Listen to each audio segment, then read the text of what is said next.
this. Got the microphone. All right. Thank you very much, you guys, for your patience.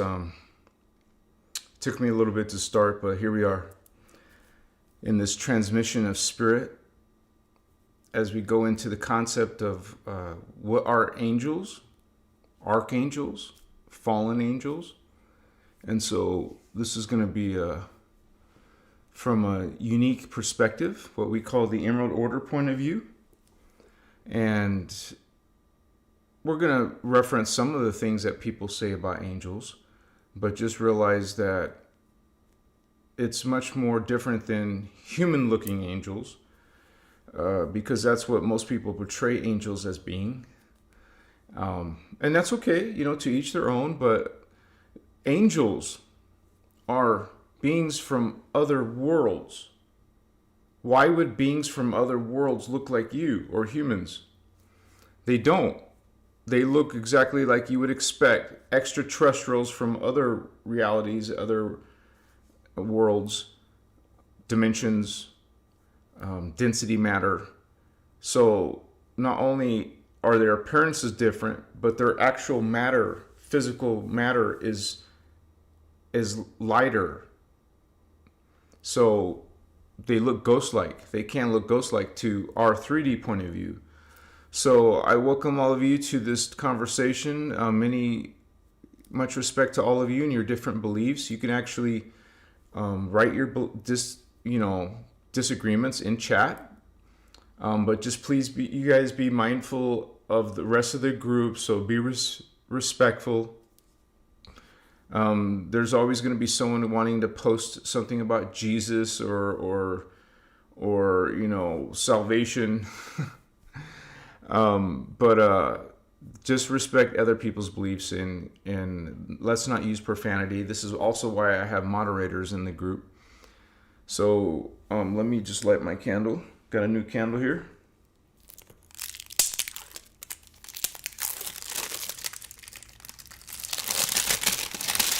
This one's purple candle. Why not?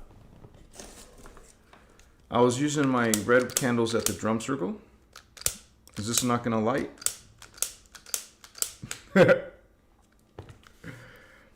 Gee. Okay, let me see if there's a lighter in here.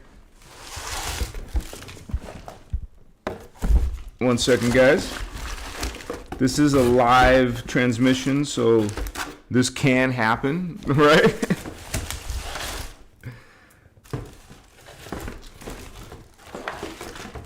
Okay, this one will work. Okay.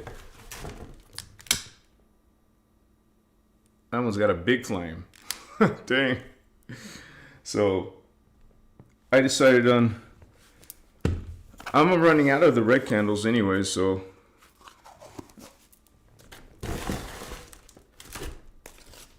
get a charcoal disc here.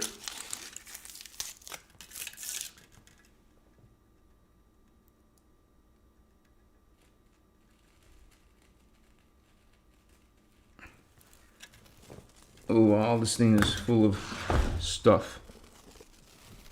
This charcoal thing is full of... Okay, now we got it going. So thank you guys for joining us on your Saturday with us, holding space with us. I miss you guys because, I was gone for that Sedona trip. We missed a couple of lives, but we're back on schedule. I'll be releasing videos. I released a video today, you guys, about the Sedona trip. Check it out.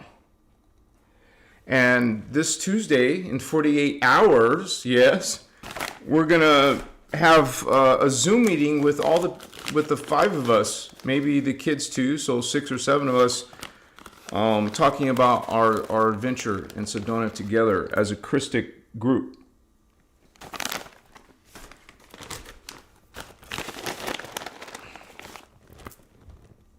So, and it's definitely something that I recommend to all of you guys to experience that activation, going to a vortex, one of the planet's main 7 vortices, this is trying to cooperate. It's kind of melted. Yeah, it was in the truck right now, so it's a little bit melted. It's actually important. If you're a starseed, if you're an indigo child, it's actually important for you to go to these sacred sites. We're meant to, to be working within the higher frequencies that are on planet Earth versus a low vibration location geographic area. Go to a geographic area that the guardians talk about themselves as being a strong current of the life force energy. So this is a live. Let me say hello to my homies. It looks like we got some donations already. A big thank you to Jazzy Jazz, Star Sister. Woohoo! Oh, 9:19 in your time? So you're 3 hours, you're East Coast, right? You're 3 hours ahead of me. Thank you so much, Jazzy Jazz. Bless you, sister. And you mentioned some interest in Sedona. Maybe you'll be coming on our next trip with us, right? And I recommend that all of you guys who, want to go with us, start saving money now, $100, $200 a month. So by the time we go, it'll help you out on the trip. And also, so thank you, Jazzy Jazz. And thank you, Stefan Oswald, brother. Woohoo! It's all about love, he says. Machiwa. All right, Stefan. How you doing, brother? Good to see you, man. We have Lady Tracy Ann, Grand Rising, Anuhazi, and everybody here today. Omni-Christos love. Love that energy, sister. So happy to have you with your positive, powerful vibrations. Thank you for holding space with us. We also have Quantum Beauty 7. Welcome to you, Holy One. Yes, hopefully you'll be helpful in your journey tonight as we talk about the truth of angels, right? Stefan Oswald, so excited. Tuesday is the Sedona special. Yeah, look forward to that. We'll be doing that. It's going to be a blast, I think. Sarah Holder, one of our moderators here tonight with us. Sarah, thank you so much. She says, Machiwa, beautiful people. I'm at work, but here, love y'all. Thank you, Sarah, for popping on in.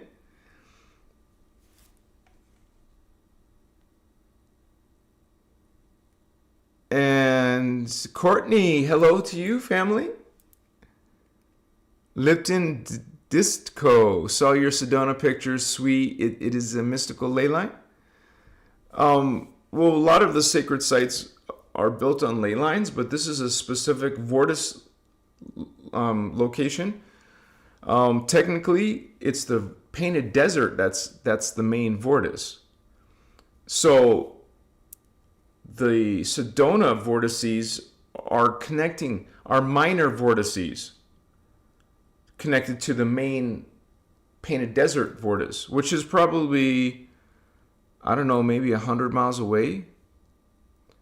Don't quote me on that. I just know geographically, if the painted desert is here, you got Flagstaff, Sedona, Prescott, this area.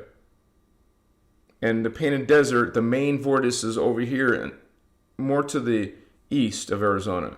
So these Sedona vortices are connecting to the main painted desert vortex, which most people don't know about, but it's a special type of desert that has these interesting color formation throughout the whole Badlands, they call them.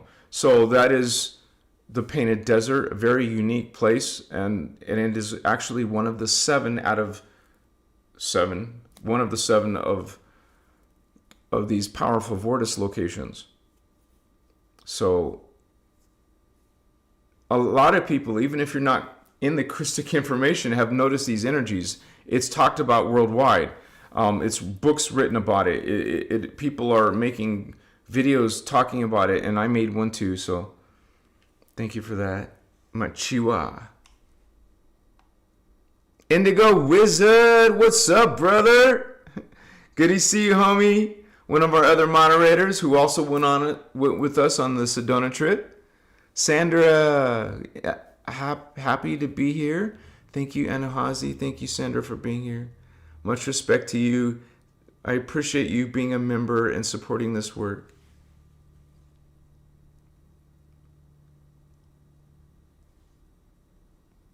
Celine, Star Sister.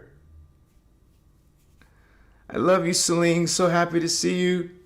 I hope you took some pictures of that water you were nearby and share with us. Good to see you, Celine. Bless you.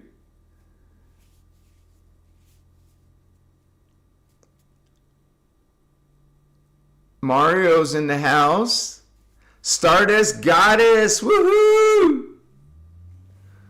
Good to see you, sister, homie. We got Steve in the house. Much respect to Steve. And Paul. Hello, beautiful souls. 11:26 a.m. in Australia. Love you all too, bro Paul. Good to have you again with us. So welcome you guys to this conversation about angels and what those really are. They're a type of it's a type of being. And you really can't talk about angels without the conversation of the context of creation that they exist within. Even the context, what most people think reality is for humans or anything like that. It's the same thing of understanding this context to truly understand what is God. This is truly a spiritual science. Science and spirit merging. It's technical. It is something that is tangible. The soul is tangible. God is tangible. As explained in these Guardian teachings, which is massive, not just these books. This is just the beginning, the tip of the iceberg. And so it's actually the teachings that changed my life, the teachings that I've devoted my life to share with all of you.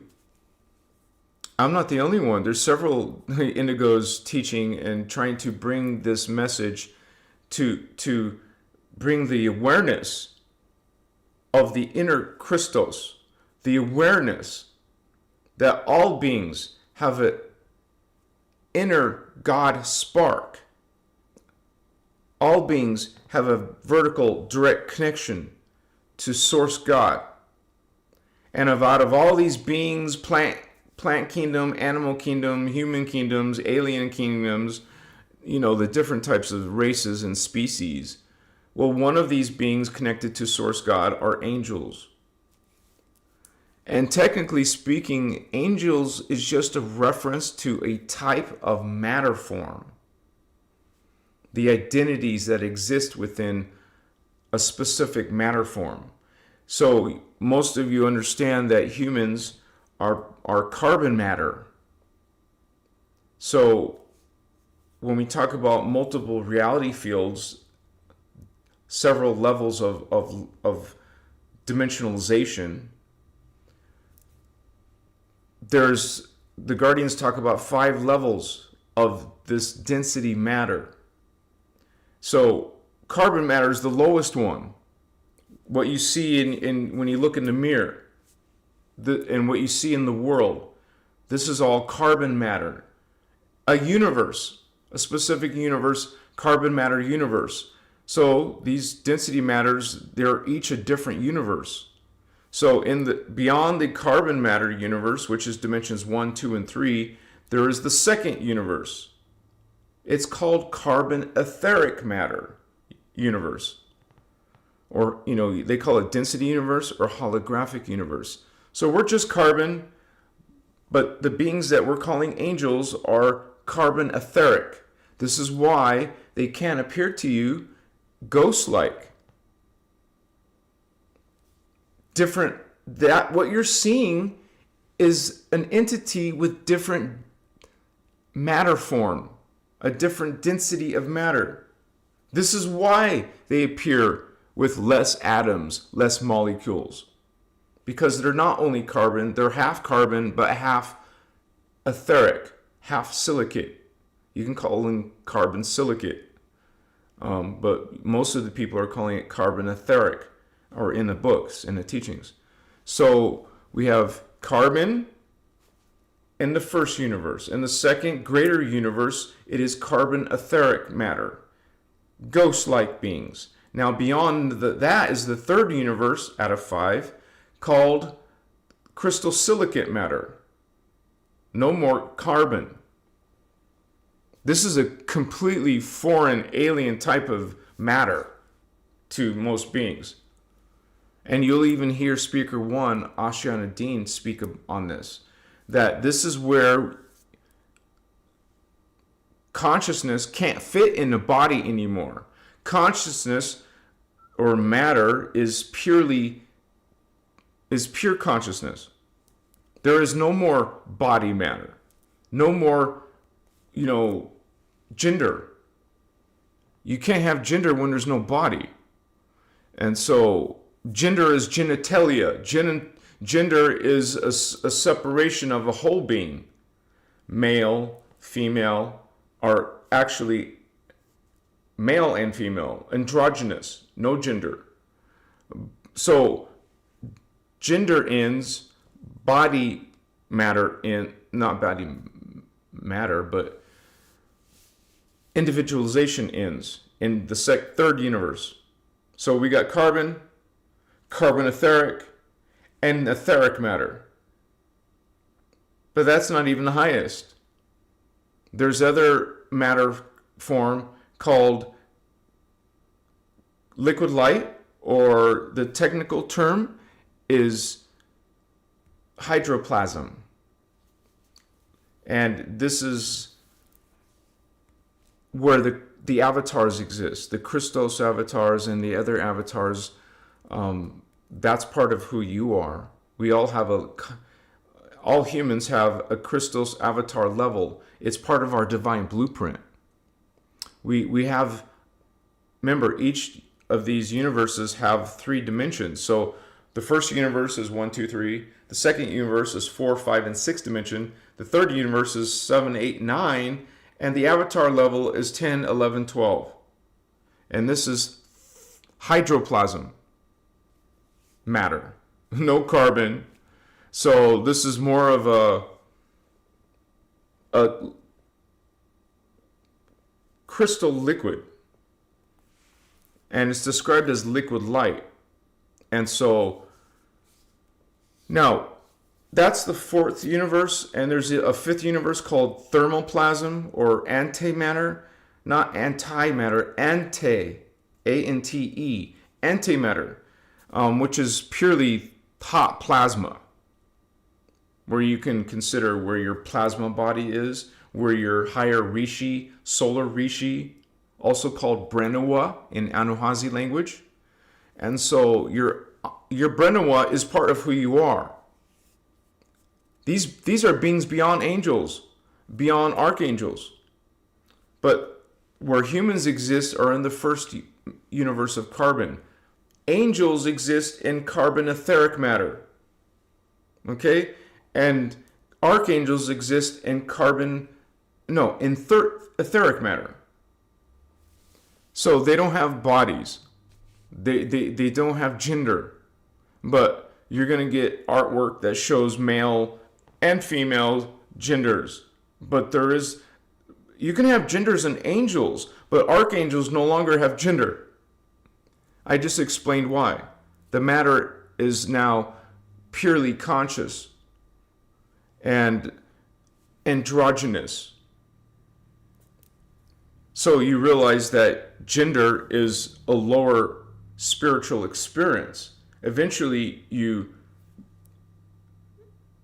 evolve out of gender and become your natural androgynous self.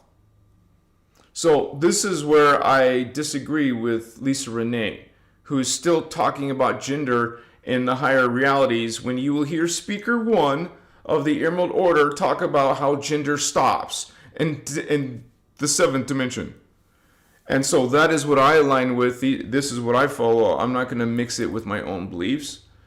But I want to talk about some of the things that people think angels are in different cultures, right? So, one second here. Like in the Abrahamic religions, in Judaism, angels, they call malakim. They're messengers of God. But you understand from these teachings what the Abrahamic religions call God is actually a fallen angelic entity, according to the guardians themselves, who expose that as a hoax, a lie, a distortion. Not just your brother Anahazi, right? I'm teaching from this original. It comes from what's called the CDT plates. This is actual translations that were done by Speaker One from the CDT plates, and so which are holographic disc records, not some clay tablet that was buried from the earth, or something like like the tablets of Thoth, clay tablets or anything like that. This is actually was first introduced to the human race a couple 100,000 years ago. You'll hear it and actually talked about in Voyagers 1. And it's one of the first chapters in the book under CDT plates, and how it was first introduced a few 100,000 years ago on Earth. So when you realize that mainstream science says we're only 5,000-6,000 years old, and Sumeria is probably one of the most ancient cultures, it's a distortion. Not only are we just a few 100,000 years ago, humans have been on this planet, seeded on this planet 25 million years ago. And so what we're calling, well, let's finish what other people think of angels before we start talking about the alien aspect. We have Christianity say that angels serve God as guardians, warriors, and messengers. Hierarchies include archangels, cherubim, and seraphim. Now, I want to point out, since that's there, seraphim is talked about in these teachings. But the original race was called Seraphi. So Seraphi and Elohai are the original conscious Brenawa, Solar Rishi, and the fallen versions of Elohai is Elohim. The fallen version of Seraphi is Seraphim. And notice those are the terms exactly mentioned in spiritual texts like the Bible. They mention Elohim and Seraphim as benevolent beings, when in fact they are the fallen angelic versions of the original guardian beings. We'll go into that in more detail, but let me continue on this real quick.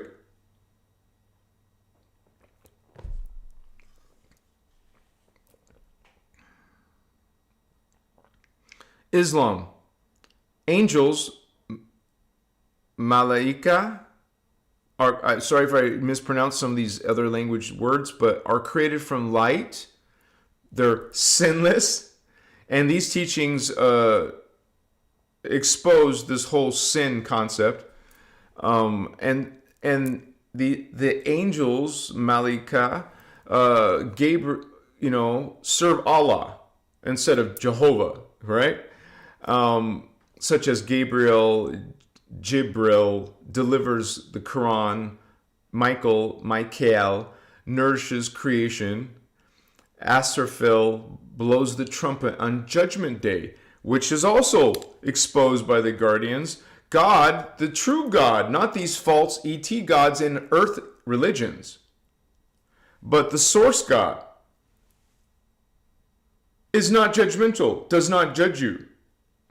That's a twisted, dark concept coming from false ET gods like Father God, also called Jehovah, Yahweh by the Jewish people. Christians don't know, and generally don't know, this God that they worship and are subordinate to, subservient, has a name. They just call it Father. So ancient civilizations, what they think about angels, right? In Mesopotamia, we have winged beings, which you're going to see artwork and statues and these some of these things that are being worshipped nowadays. They're those winged beings, Apkallu, Amasu. This is Mesopotamian words.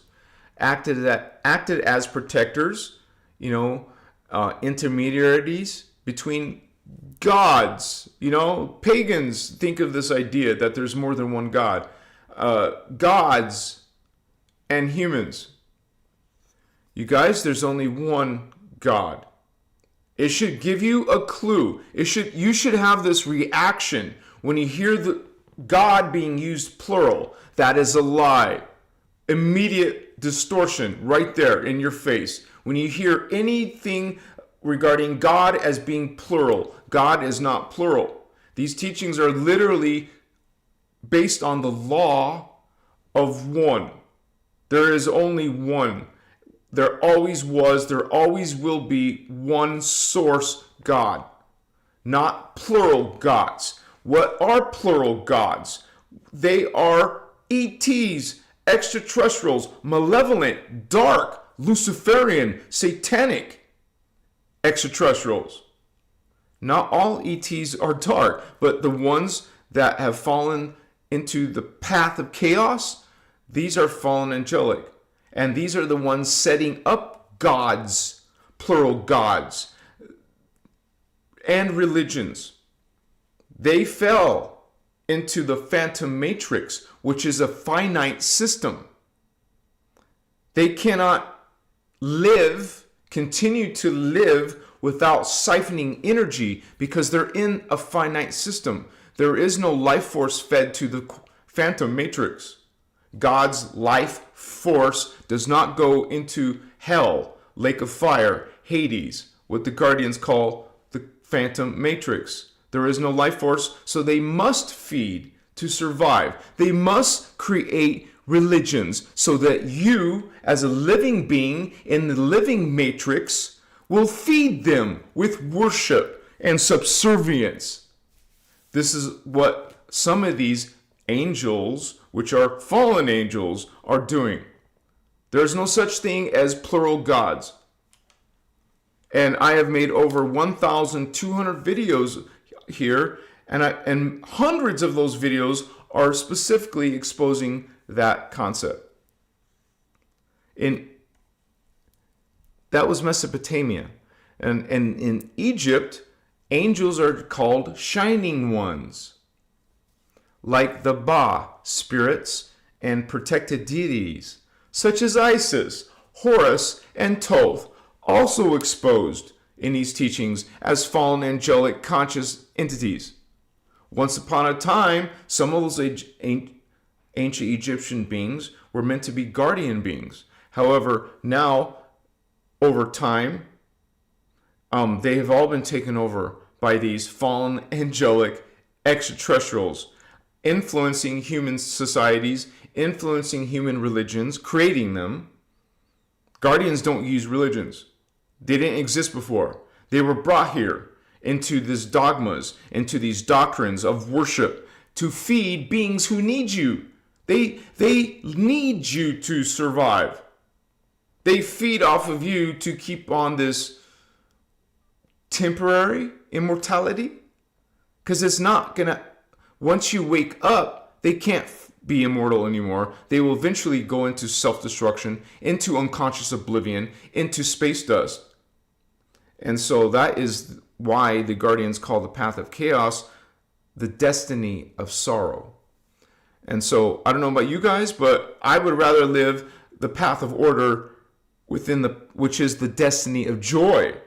You see the difference between expansion and fragmentation. So, yeah, so they were worshiping the fallen angelic Isis, Horus, Thoth, who took on these angel-like roles. And in Greece, what they call angels are actually daemons, not demons in the Christian sense, but were spiritual intermediaries, daemons, Greek. Like, I never saw this before. Like, there's actually a Greek angel called Nike. And we know their Greek gods are not divine beings. So isn't it interesting that I never heard of Nike as being a name of these Greek daemons? What are you wearing on your foot? Greek demons. Okay, resembled angelic imagery.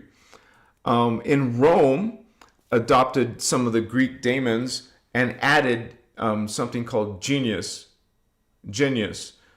guiding spirit of each person or place.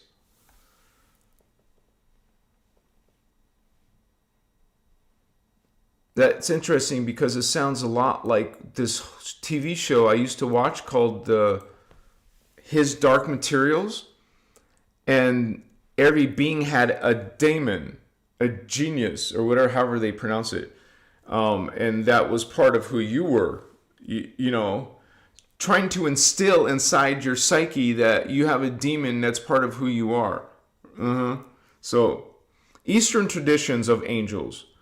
Zoroastrianism, Amisha, Spentus, and Yazatas served as divine helpers and protectors under Ahura Mazda, influencing later angel concepts.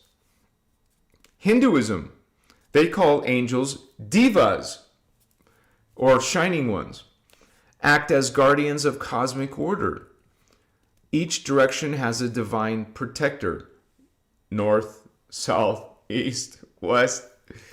So in Buddhism, they call angels also devas, inhabit higher realms. What do we call realms? Densities or dimensions. Those are higher realms. And even while religious people will try to argue, make these comments in my videos, oh, aliens are just demons. Or people say, no, they're not aliens. They're two different things. What is an angel? It's coming from outside the terrestrial world. That's called extraterrestrial. Have you ever noticed what the word means? It's a being not of your terrestrial planet like Earth. It's coming from beyond the planet. It's not native to our planet. It's coming from some other location outside the planet. Extraterrestrial. So,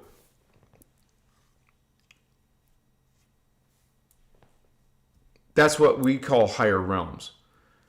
Guiding humanity, these Buddhist devas, also called bodhisattvas, sorry, I don't know all these unique terms, sometimes function as angel-like guides. And in Taoism, Eastern traditions, these angels are considered immortal beings, Xian. Wow. Because we know that one of the stargates is actually Xi'an, China. Just like we called part of California the Angels, Los Angeles. So in Taoism, it's called Xi'an. Celestial officials who maintain harmony in the cosmos. And even indigenous people have concepts of angels. Like the Native American traditions, angels are considered spirit helpers or animal guardians, as protectors, often guiding dreams. They'll visit you in your dreams. You'll have visions of these beings. There's also African traditions of angels, what they consider as ancestral spirits. divine messengers like the Yoruba Orishas, and they fulfill angel-like duties. In Celtic European folklore, they also call them shining ones. Isn't it interesting that a lot of cultures are considering them shiny? That has to do with that carbon etheric matter. And if they're archangels, they're going to be much more shiny. Okay? Because the higher you go in evolution, the more brilliant you are in light. Literal light. Blue flame, gold flame, violet flame. It is the primal light fields. The higher dimension you're going, the more light you have, the less dense you are. So that was Celtic European folk. They also call them shining ones, or As Sedai, Sadhi, Sidhu, Fae. Some people, Fae, they call it fairies, were viewed as otherworldly beings between gods. Remember that whole distortion, plural gods and mortals. There's only one God. So you can see this, you guys, as a common theme across these different cultures. Messengers between divine and human realms, protectors and guardians of individuals, tribes, or nations, warriors in cosmic or spiritual battles. Angels are considered record keepers or judges of human deeds and guides to the afterlife, or higher knowledge. So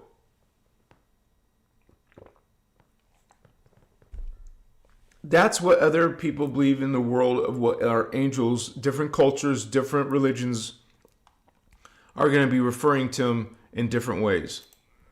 So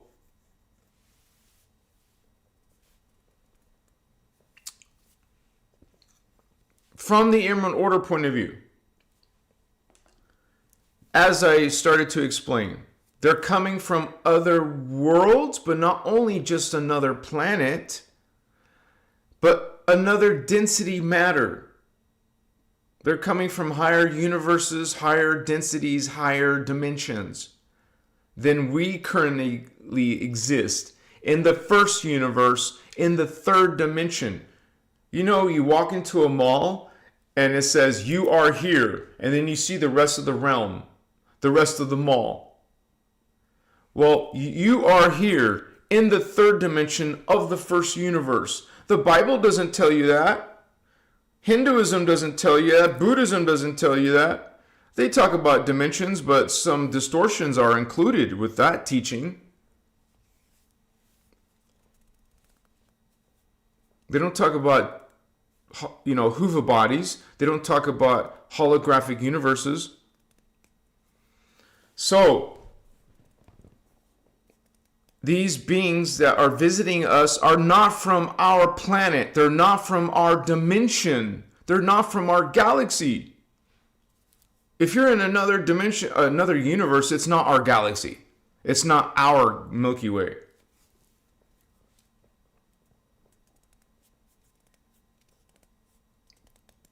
Angels are outside our terrestrial world. Angels are extraterrestrials. They do not look like human. Did you see the picture of this thumbnail? Does that look human at all? It doesn't look anything like a human being. Michelangelo got it wrong, homie. The Vatican gets it wrong. Renaissance artists got it wrong. So, they may appear to you in some way that is not fear. They don't want to scare you if it's a guardian type of angel, ET. So they may appear to you in a friendly appearance. As you saw, the natives think of these as animal guides Well, maybe these angels, extraterrestrials, appear to you in your dream time, in your meditation, in your plant medicine ceremony. They will come to you like an animal guide, like a spirit guide, like a celestial being. And they can appear to you in whatever form they want to or can. So that could be part of the confusion, but you better believe that if you're coming from another universe, another dimension and planet and galaxy, you don't look human. You're not some pretty blonde with wings. Blonde, black hair, whatever. You don't look at it, a lot of you believe in Lucifer as some angel. It's not. Or you believe in Metatron as some beautiful angel. It's not. Metatron and Archangel Michael are collectives. They're races of beings, not one single being. And so, angels and archangels are extraterrestrial beings, but archangels are actually much more evolved, just like angels are much more evolved than humans. The difference between the two, between human beings in the third dimension, let's just say third dimensional beings, and angelic beings, they're like godlike to us. You will even hear speaker one talking like this. Even the fourth dimension, we're in the third. She explained how even in the fourth dimension, astral beings are godlike to us. So much more advanced biologically, emotionally, psychologically, mentally, and spiritually. Much more advanced, godlike advanced. No wonder some of these angels, ETs, are being worshipped as gods in Sumeria, Babylonia, Acadia, all these different cultures on earth.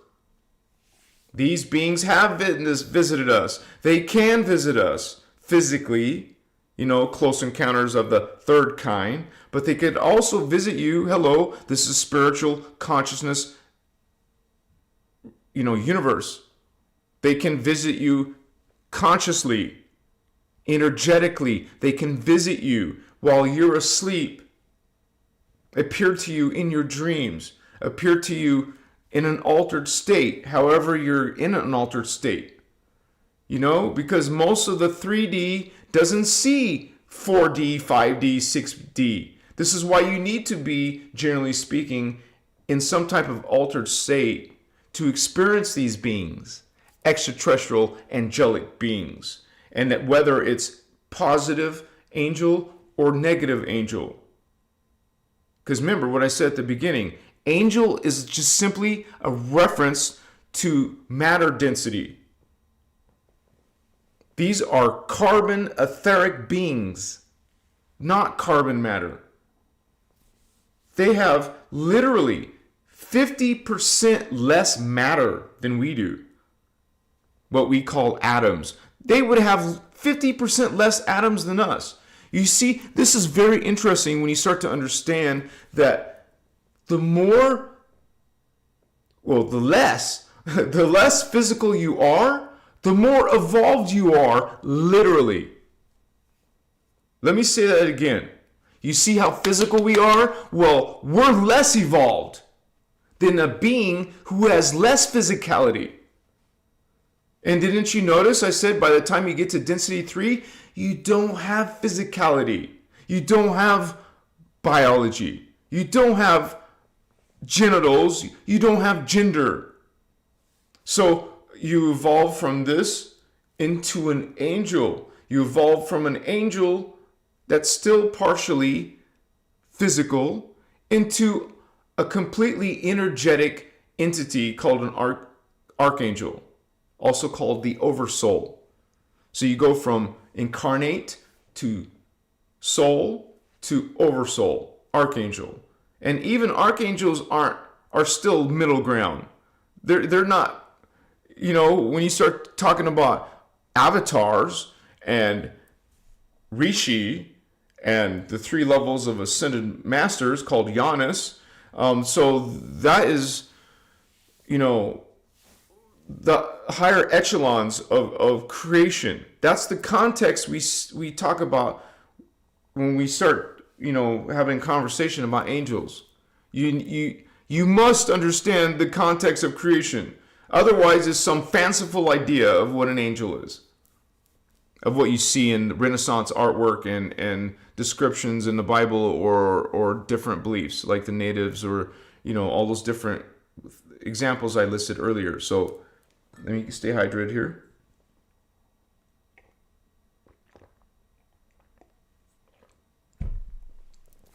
And even though I could explain this in a whole hour, 2-hour lecture, you will still have religious people saying that aliens are demons.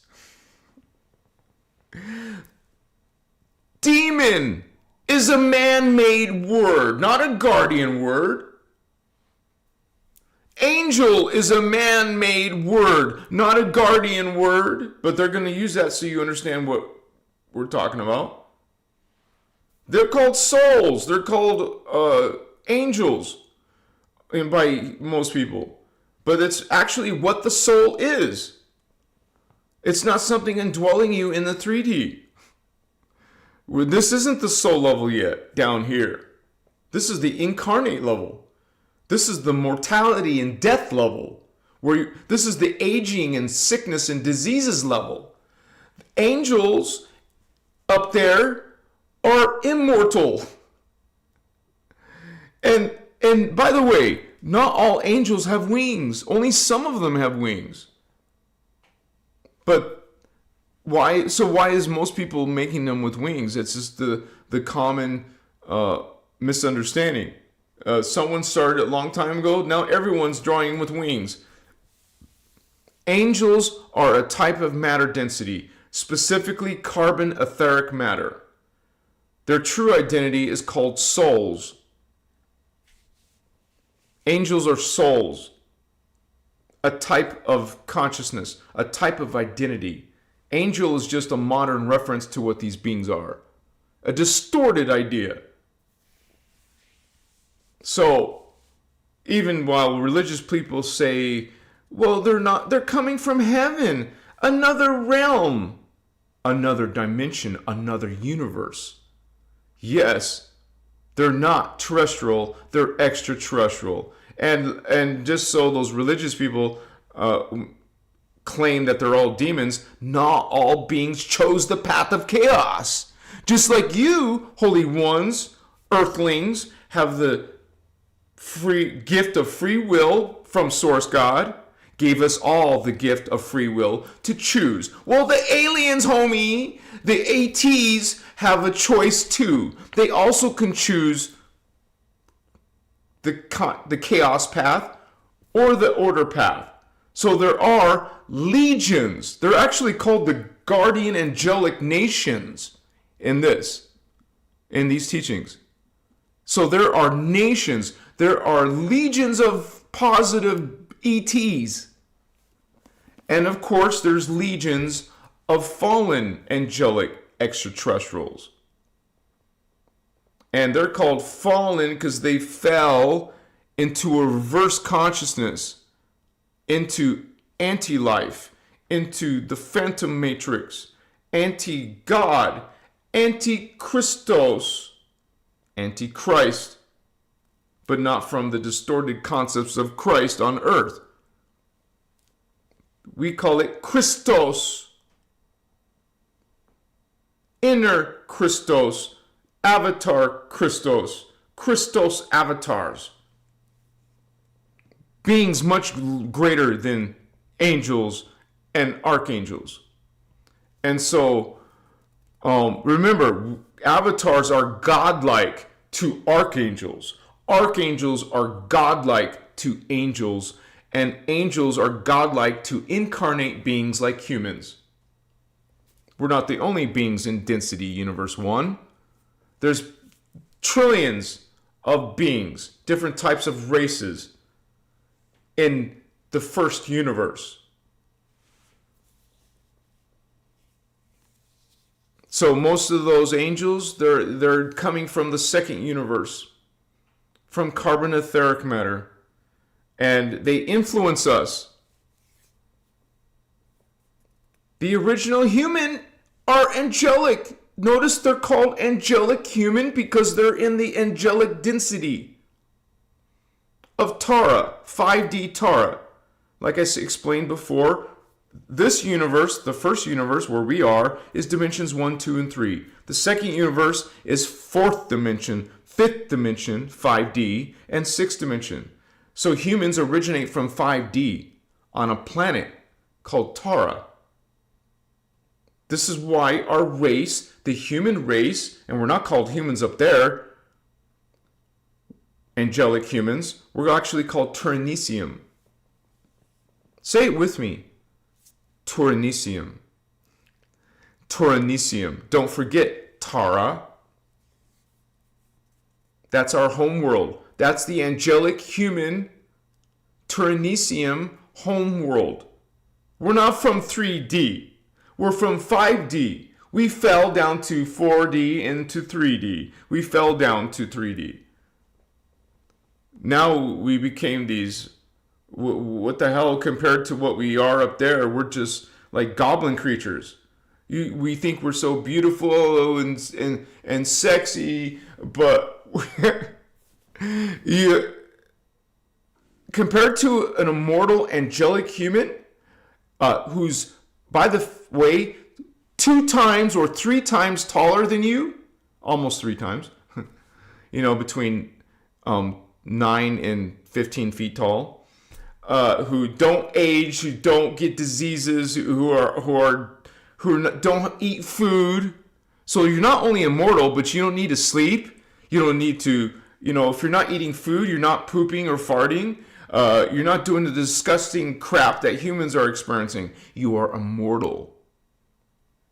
You have cures for all diseases and sicknesses. You're traveling the galaxies and you're going through stargates to other dimensions and other realities. Nothing like the human Earth experience. This is like goblin type versions of ourselves. We're not demonizing the human race, but just understand that we are spiritual badasses. We're meant to be the Terahertz, angelic humans are meant to be the guardians of the time matrix. It used to be the Azurites. They're also from 5D, by the way. But the human race was created to replace the Azurites. The old guard. We're the new guard. This is why we were targeted. This is why we're attacked. This is why we're demonized. This is why we're distorted. Became distorted. This is why we're aging and dying now and having sicknesses and diseases and cancers. It is a red flag, red flag, red flag. Something's wrong.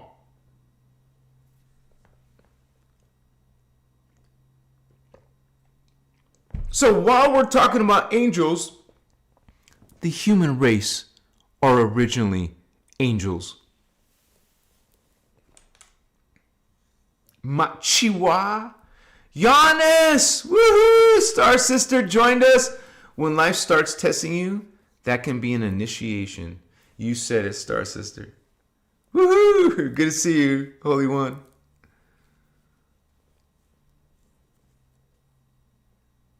Alicia, Angel, I saw hair down to feet hair. Moved like she was in water. You're describing another density matter, yes? Excuse me. Could look like wings. They were so much light around her. She had roses on her ankles, wrists, roses in her hair in my dream. Oh, that's so beautiful. Thank you for sharing that, Holy One. Bless you in that experience. And yes, remember, you can have dark angels experiences. You can have positive, like our sister just explained. how she had this beautiful, wonderful, angelic being. And they are angelic. They're from the second universe. So now you have this background information. You know, when you see an angel, it's a less dense matter being from the second universe. If you see a blazing light being, it almost blinds you. That's probably an archangel. No body. Just looks like pure energy. You know. So you won't see any type of aging or gender or nothing in an archangel. This is also, when you realize that whole gender thing stops in density 3, this also dismisses archangels that have gender. Like Archangel Michael, the masculine male angel with the sword, and the Ariel, Gabriel, all these L angels. They all have gender. You don't see no androgynous. These religions and spiritual belief systems do not teach you about androgyny. It's just not included in those teachings. Machiwa.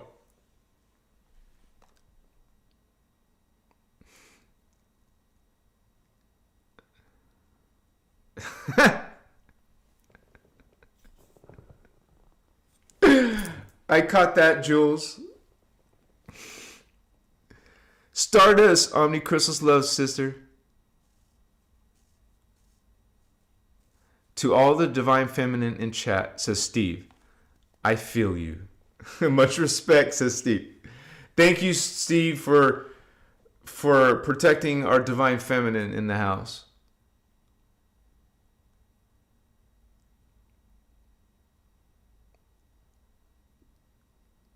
Oh, thank you for the link, you guys. Yeah.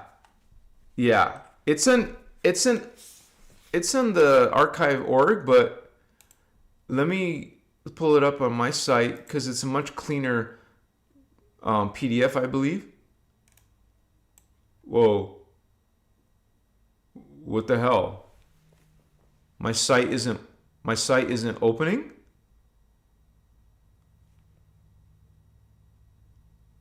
Is there something wrong with my site? I guess you have to give him other links right now because my site says it can't be. That's nice. I just found that out. I'll have to check it out. What's wrong with my site, you guys? But so we do have backup links from archive.org that you guys can check out. Yamila.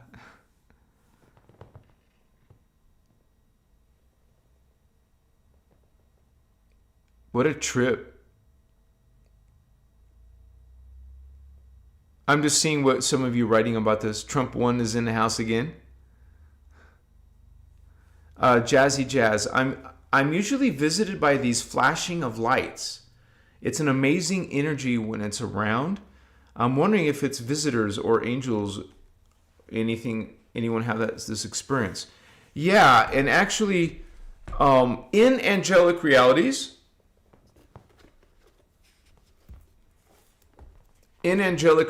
they talk about that. So let me read that for Jazzy Jazz. I'll show it on the screen so you can all see it. So let me open the PDF first of all, and then open angelic realities, which are extraterrestrial realities. I mean, the guardians are ETs. They're talking about these ETs, angels. So this is because of what our sister just mentioned, Jazzy Jazz, about the flashing of lights. So, and by the way, not everyone's going to see certain paranormal things like that. It's an awakening consciousness who will experience the paranormal and supernatural. I mean, 3D people have dormant DNA. They are angelic, archangelic, and avatar too, but they're closed off for that for most of their life until they go on a spiritual journey. So I got this open. Let me connect it real quick to the screen.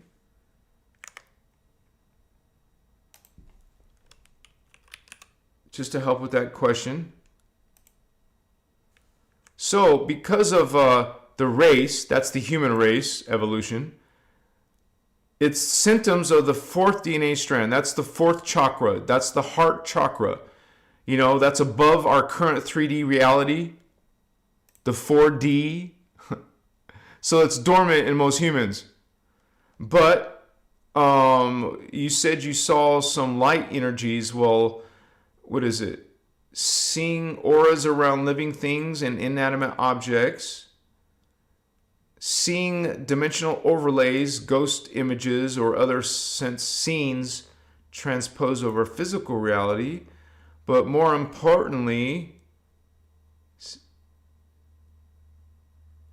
did I skip it?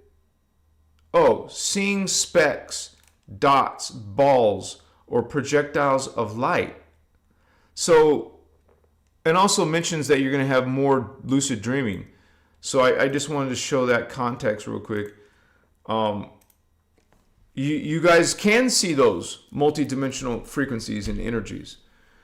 So that is something that all humans have the ability to reclaim, but only those like on an active journey, or even indigo children or starseeds who are on Earth, like many of you brothers and sisters.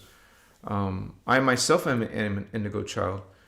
So you can actually witness those things and have a connection or an understanding of what that is. Because most people won't believe in that kind of stuff or think you're crazy, think you're schizophrenic, say get off the drugs, right? But that could be some of the explanation of the flashing of lights, jazzy jazz.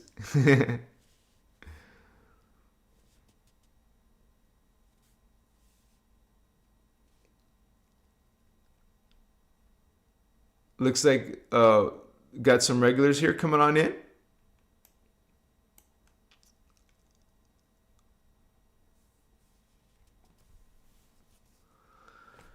And so there is positive angels and there is fallen angels. It has nothing to do with how Scripture explains how there is one angel, the morning star. We talked about what the morning star is. It's a reference to Venus. It's a misinterpretation of what people call the morning star. And not even in... And the Bible only uses the word once, Lucifer, which is translated from Latin as Venus. Lucifer is Venus, the planet Venus. And it was talking about a Babylonian king, not some angel.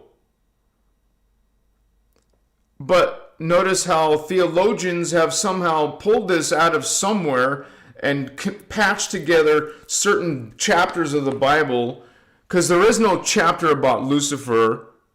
It's a bunch of it's these isolated verses in the Bible where the theologians come up with this idea of this whole story of Lucifer falling from heaven.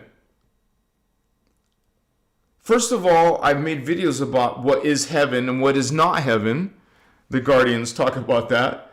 And what is God and what isn't God, and what are angels and what are angels. So first of all, that all of that context has to be, all that distortion has to be removed before you start having an intelligent conversation about Lucifer and what heaven is, and did he fall. And it's, we talked about archangels don't have gender. It's not a boy or a girl. And so, but here we go with some dude called Lucifer. Do we talk about evil or, distortion or fallen angels or phantom beings? Yes, there is darkness in reality. But we're not talking about this fallen group of angels who fell and brought down some of the angels with him. That is complete, utter fantasy, made up fiction. It didn't happen. There is no being called Lucifer. The Guardians do, however, talk about a race, or actually it's, what's that called? Where combined races, they come together like in a confederation or federation. It is a group of beings called Luciferians who actually created something called the Luciferian Covenant. And so that is stemming from a family line called Lucifer. And so the whole idea of heaven is bogus. There is higher dimensions. Some of them don't have distortion. Those are heavenly like. But this whole idea of an afterlife where you just go to heaven or hell, it is fabrication. It is fantasy land. This is a multi-dimensional reality, and it's a hologram field. It's within the greater God worlds, what you call the Ascended Master levels, or the Kundalini levels, the Janus levels. The Janus levels are beyond our time matrix system. It's beyond the hologram system. Our reality, this 15-dimensional reality, is a hologram. So it was seated with God's consciousness, source God. This God doesn't have a penis, doesn't have a gender, isn't judgmental, isn't cruel, isn't hateful, doesn't cause destruction. The original source God put a piece of itself into this hologram, into this 15-dimensional time matrix, populated it, and all that life was, all that original races and beings. As a matter of fact, for 700 billion years, it was all blessed and good. None of this Gnostic BS that it was created with darkness to challenge life. It is nonsensical. It is distortion, because life started super hyper advanced. We didn't evolve. We started evolved and became de-evolved in the lower dimensions. Each dimension is a further distortion, a further downstep from the original. The original is the 12th dimensional divine blueprint. That is who you are. That is who you will always be. That is your original self in the time matrix. In the time matrix, you're in a 12th dimensional Christos avatar. You are perfect. You are divine. You don't have diseases or sicknesses or cancers. You don't have dark shadow components or thoughts or energies. It's purely like you would say a direct connection, like a conscious connection to source. That's where we all started. What you're experiencing down here is 11 dimension, no, well, nine dimensions, because we're in the third, plus 3 plus 9 is 12. So that's 9 dimensions of distortion that we are from within. So our original self is much, much, much higher than this, than what we are experiencing down on earth. So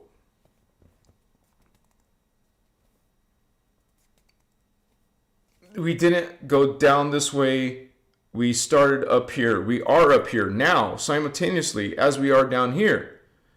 It is this part of ourselves, the avatar self, who projected 12 of itself in the third universe. It is that oversoul, archangel self, who projected 12 of itself in the angel level. It is the angel self who projected 12 of itself in this first universe, in the incarnate level. You see, we're all connected all the way up to our original avatar self, our original divine, perfect blueprint self. And so even angels and archangels are distortions. They're not in the Christic level, the Christ level. 12D, the 12th dimension, is the Christ level. That's where Christ consciousness originates. That's the Christ identity. The true meaning of Christos. And so this whole Lucifer concept is bogus, you guys. What happened was in density 4, not 4th dimension, in the 4th density, we're in the 4th universe. We're in the 1st universe. But in the 4th universe, the avatar level is where we started having angels who, remember, got along for 700 billion years. It is in the 4th universe, the highly evolved universe, where these avatars started to become, they started to experience code convolution. Code, as in DNA code. DNA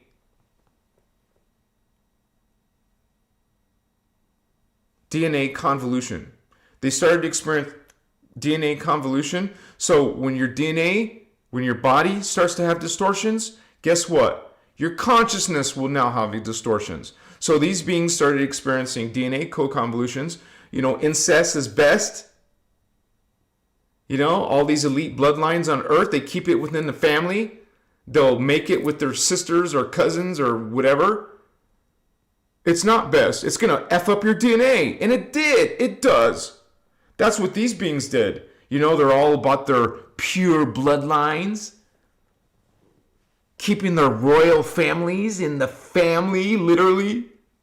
Well, that's how they created DNA convolution. And started falling into these distortions.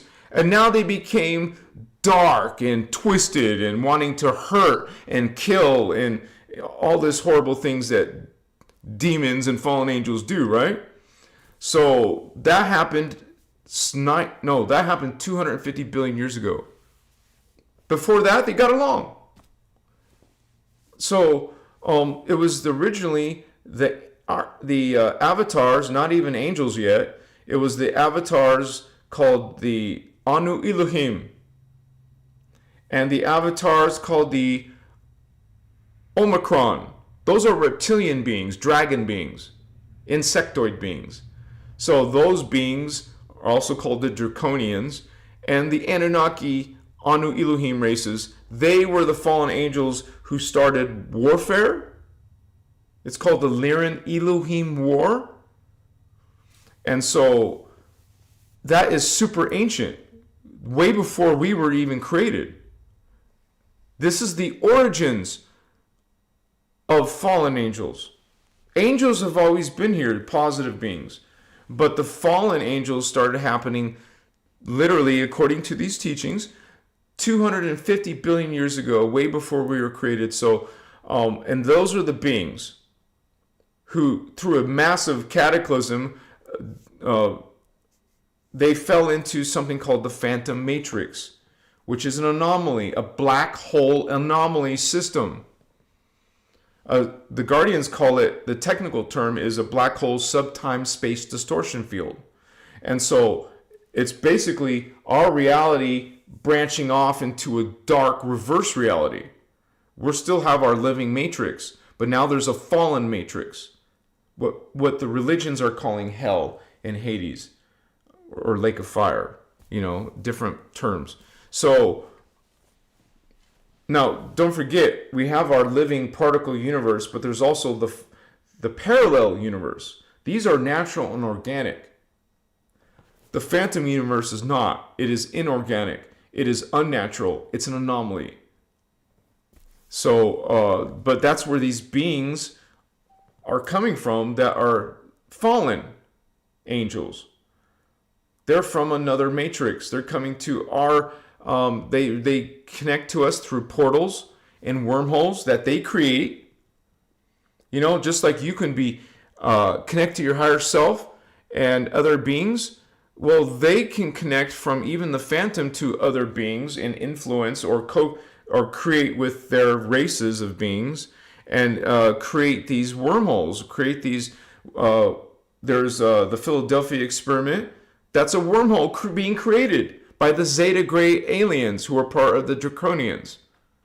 They're friends. The Zetas and the dragons and reptilians are buddies. They're part of what's called the Draconian alliance. So these beings create these wormholes to visit us, to affect our world. Even though they're fallen, they can still influence. They can still try to inhabit bodies, and they do. They created these hybrid races. So now part of their DNA is inside another race. Now they can come into that DNA. They can reincarnate in that DNA. So these phantom beings, fallen angels, can be walking amongst us because they're in a hybrid body.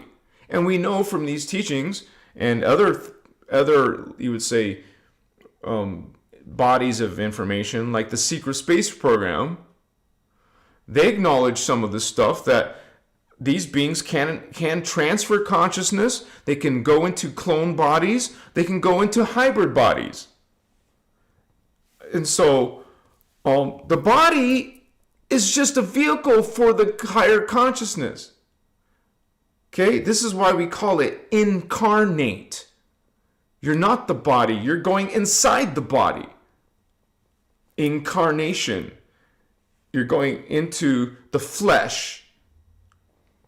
You're not the flesh which ages and dies. You're the soul essence that went into the fetus of your pregnant mother, and that was birthed and developed into a toddler, into an adult. But that all started with the true essence of what you are. You're not that vehicle. It's part of who you are, but it's not your true essence. You're the consciousness that is operating this body. And so, yes, that consciousness can be transferred, can be moved. Even the guardians, I've heard Ashiana say, even the guardians have been known to use clones. Cloning itself isn't evil. It is, what are you doing with the body? Because under that context, I've heard Ashiana say that some of us will be picked up. And if you, let's say you're very, very close to your fifth strand, you don't have it yet, what they would do is create a clone for you that can exist in the second universe. You can't just go there with the 3D body. It would be utterly vaporized. You can't take a first universe body into the second universe. It's impossible. This is why the guardians would have, Ashiana said that they've made clones for you to temporarily go into the second universe. And so that's another topic, but you can understand that, there's physics behind this universe and the next universe and the one that's beyond that. I'm sure science is working in a very unique way in each of these levels. Every dimension is probably unique. So, but consciousness can be, every night that you're sleeping, you leave your physical body. You see what I'm saying? You're not the body that's sleeping and drooling and farting and whatever. You're not that. You're the soul essence that can temporarily go out of it, go into the astral, go into the archetype, go into the celestial realms. As a matter of fact, I've heard Speaker 1 explain that every night when you leave your physical body, you go through all these Merkabas, all these dimensions to the metagalactic core and pull that, replenish your frequency, life force, kundalini energy in the 8th dimension in your sleep and come back down and to your body. So all of us leave our body, and it's not just limited to astral, homies. Astral is 4D, okay? We're all going to 5D, 6D, 7D, 8D. 8D is the metagalactic core. We're all going through all those Merkabahs to the galactic core and coming back down in our sleep. So it's not just astral, but most people in New Age are just familiar with astral, are just familiar with Gaia, have no idea what is Tara or Armatena. So I suggest that you guys at least start going into these books and then eventually work your way into this lifetime of video workshop series. I mean, literally, one of them could have 20 hours, one of them. But there's hundreds of them. I don't even know all of the workshops. Like, I have like maybe 50 of them. I don't even know if I have that many, but I have a lot of them. But there's more than I'm aware of. Because I have people sometimes sharing, hey, have you seen this workshop? I'm like, dude, I never saw that workshop before. So I'll download it so it's part of my growing collection, right? So, but these are by Ashana Dean. Remember, she's not the author. She's the translator of the CDT plates. Let's get that correct. Ashana Dean. Remember that name and you look it up in your searches and you will find those workshops. But here on Christos Avatar, we are sharing those links. We're giving you the diagrams. I'm having some problem with my website, but I know my moderators are badass. They can find these for you.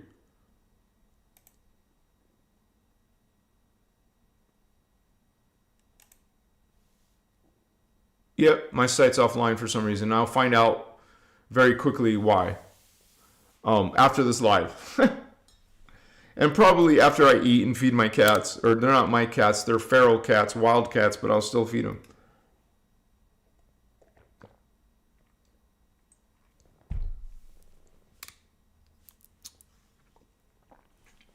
I wonder how long my site has been offline. I don't know how long it's been offline. But you guys, I just want to say real quick, you guys, I was at the drum circle last night. And I had explained to you before that we had stopped doing the dry lake bed. You know, the desert that's completely flat and whitish color. No trees or plants. And it's way outside the city. It's the perfect place to do a drum circle and not be messed with by the cops or just people coming in, right? So it's very isolated, but we had lost that spot because someone bought that land. I thought it was National Forest BML land. I don't know how someone could buy that, but it was bought out and they put all these freaking solar panels on it. So we couldn't do drum circles anymore there. But I just found out 48 hours ago before, Saturday night that, hey, we got a permit to go to this other dry lake bed. But they only allowed 150 people. So that's where I was last night, you guys. And my friends, bless them, they didn't want me to advertise it. And I didn't know that. So as soon as they complained, I took it off. But that's where I was. I couldn't do a live. That's not my rules. So I don't know if I'll keep on going there if I can't share this frequency with you guys. But I'll talk to them about it and see what we can do about that. But anyways, I think we can collaborate, right? Use my skills and use my audience to help get more exposure, right? So that's a win-win situation. But it was beautiful. It was fantastic. It was powerful.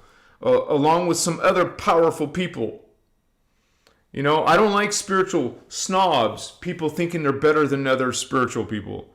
I don't keep those people in my circle.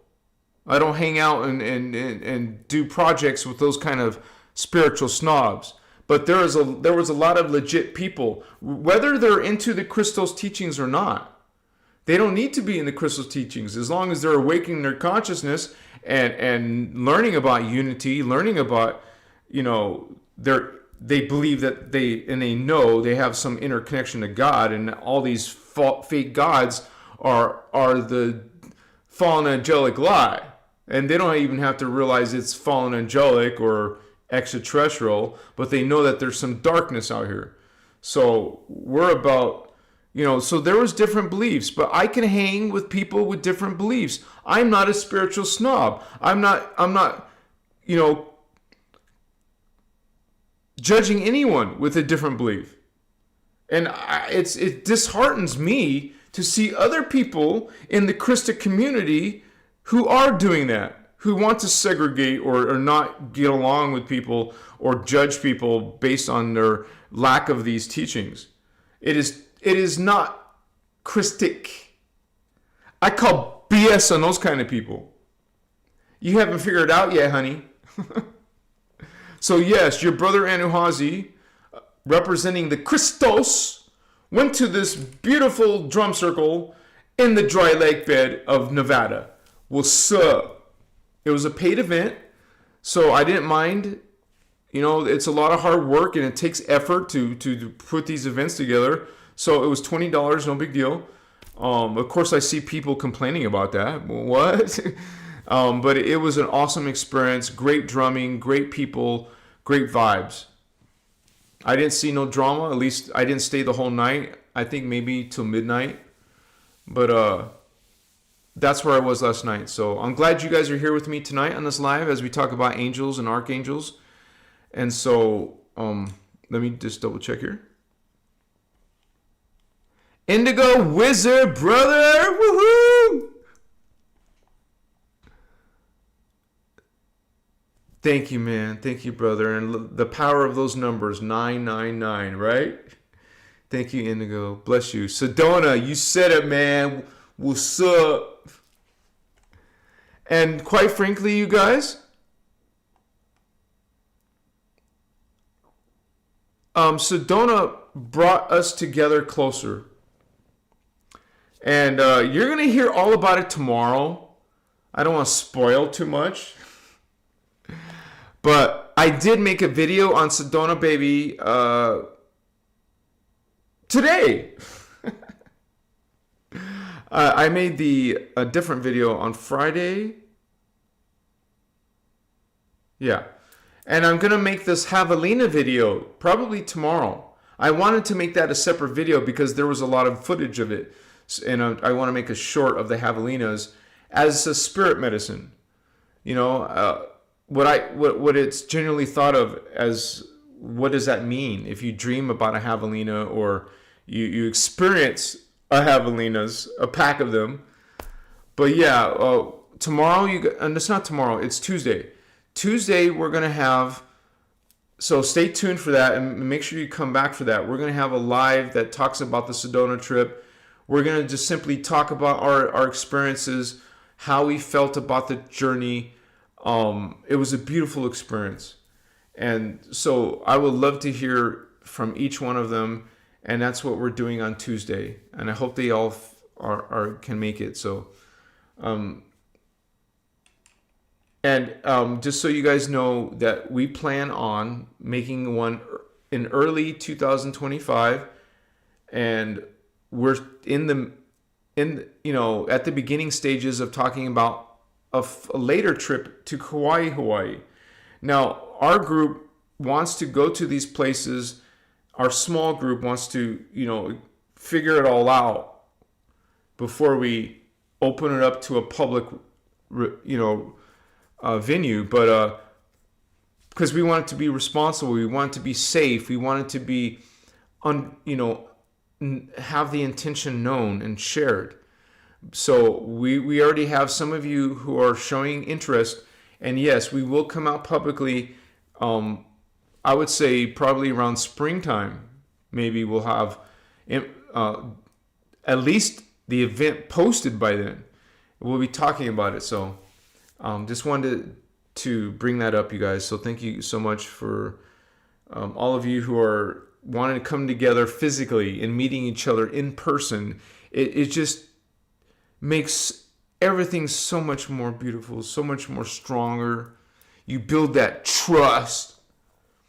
You literally feel that connection, and you will hear it from themselves. It's not just me hyping it. It was the real deal, man. And so I will be talking about that more, and so will they. And thank you so much. And you guys, I just have to say really quick, please support this work. Please support this work, you guys. We need about $70 more still tonight. So please consider a super chat. I put the $ and a link at the top, so it's easy to find. And that's how I can keep on doing this full time for you guys. And there's so much coming around the corner, you guys. I like I said before, after I do this Sedona footage, I plan on bringing in some more advanced teachings. And because we have a lot of beginner stuff on this channel, we're going to grow. We're growing together. I'm growing. My brothers and sisters are growing. A lot of you family, familia, we're growing. We're watching the Ashiana Dean videos, the Emerald Order videos. We're studying the books. We're studying the PDFs. We're sharing the links. We're not leaving anybody behind. There is no paywall to these teachings. I only earn an income based on donations. So there's no paywall. We're giving you everything you need to study and learn. So we do have a membership because we want to be able to come together, and that is as low as $5. So, the different tiers are just different levels of supporting this work. And the benefit or the incentive is that there's a group Discord chat. And you can come there, join the conversation, leave your questions. After this trip, I realized it's more, it's important that I'm more present in there, and I'm giving you guys my that is what I pledge to you. I want to be more present in there. But it's not just about me, it's about all of you coming together and just talking, kicking back, sharing conversation. What did you do today? How are you doing? How are you feeling? Helping with questions and answers. And that's how we roll. So that's another way you guys can support this work. I put that link in below. And you can also contact me or one of my moderators. Otherwise, my email is below. You can direct message me on Facebook or Instagram. Tracy Lee, woohoo! Thank you so much. She's one of the fans. Amazing, she says. Thank you so much, sister. Bless you. And also Stephen Oswald again, right? Yeah, again. Wait, it's not letting me scroll down. Stephen Oswald, you are amazing too, brother. Thank you so much. Woohoo! Yeah, baby, what's up? Blessings to you, brother. And now $40 more, you guys. Now it makes it easier. $40 more. Thank you so much for that, you guys. And it's a beautiful exchange of energy, right? So, let me hydrate myself. Let me show you this diagram, the 15-dimensional time matrix.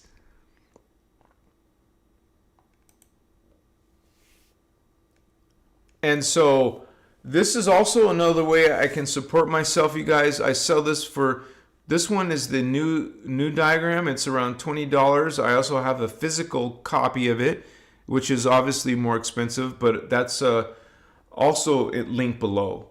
But this helps you study these teachings. It gives you exactly what you need to really, as a resource, study guide, study resource. It's excellent. And it also is very useful for me to teach you things like the concepts of angel.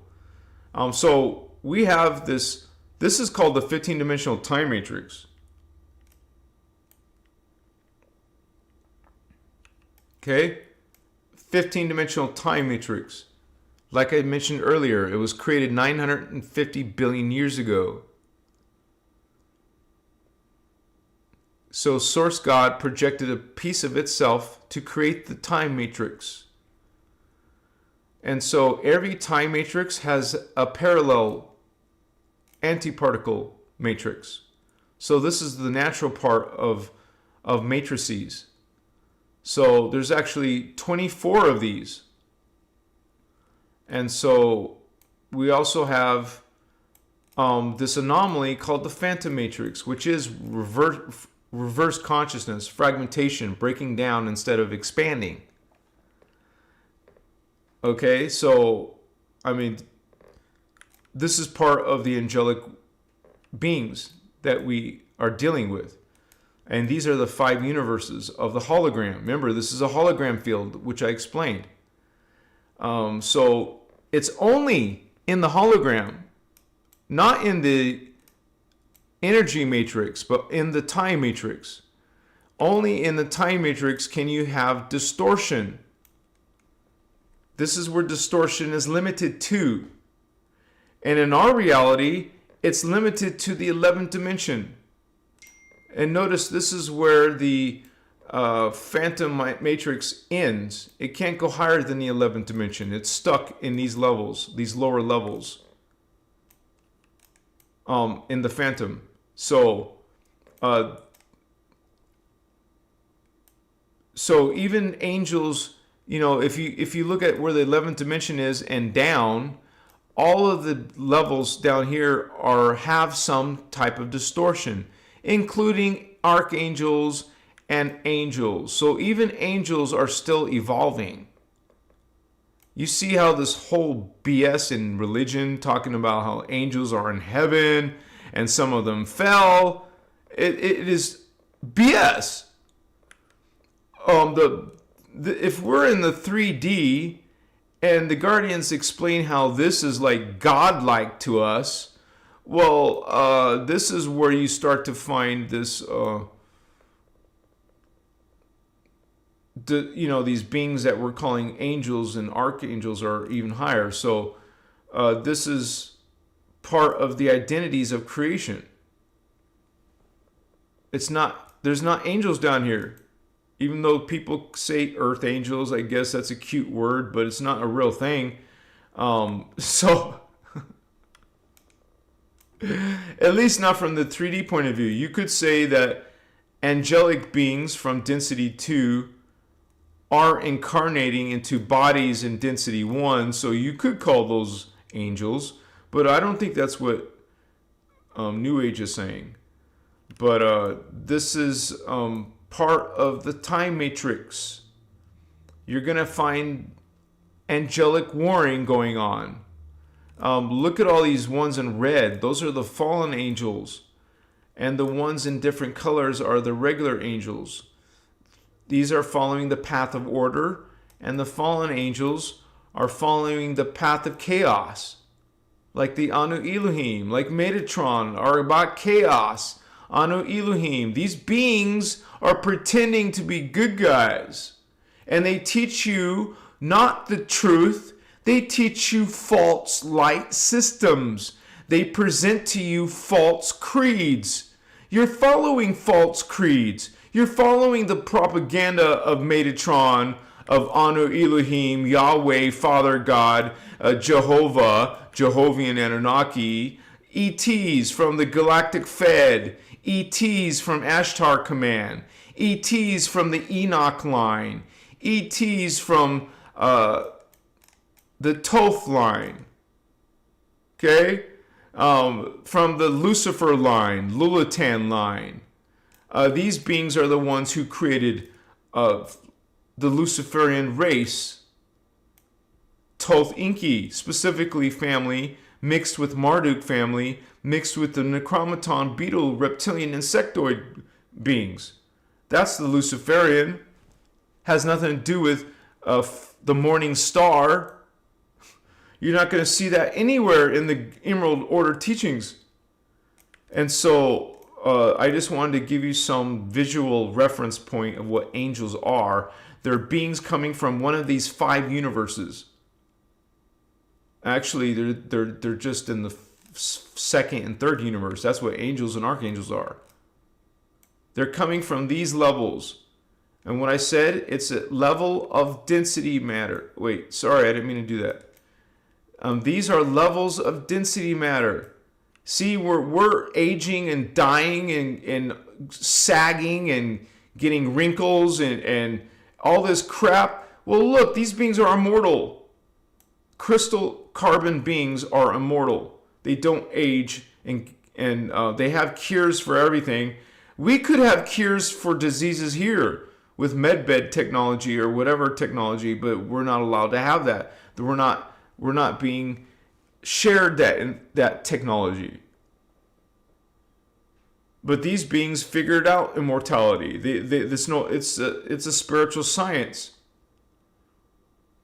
And so this is where angels are coming from. They're different. They're carbon etheric beings.